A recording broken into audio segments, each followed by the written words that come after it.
جو stress management ہے نا وہ صرف میری ساری زندگی سٹریس میں گزری ہے. جو آدمی چیلنج لیتا ہے ہار جیت جس کی زندگی میں, کرکٹ کی گراؤنڈ میں ہار کبھی جیت رہے کبھی ہار, تو وہ سٹریس جو ہوتا ہے نا اس کے دو طریقے ہوتے ہیں.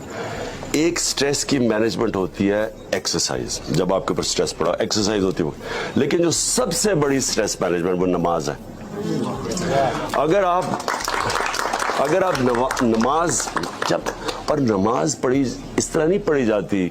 وہ بھی میں نے اپنی زندگی میں شروع میں, کیونکہ ماں باپ کہتے تھے صبح کی نماز پڑھ لیتا تھا, میں شروع کی بات کر رہا ہوں. لیکن جب آپ نماز دل سے پڑھتے ہیں اور یہ اس کے اوپر کانسنٹریٹ کرتے ہیں, یہ یاد رکھیں کہ یہ جو ایک ہے نا انسان کی آزادی, ایاک نعبد و ایاک نستعین, جب آپ اللہ کے اوپر ایمان رکھ دیتے ہیں کہ میں تیری عبادت اور تیرے سے مدد مانگتا ہوں, ساری جگہ آپ قرآن میں دیکھیں گے کہ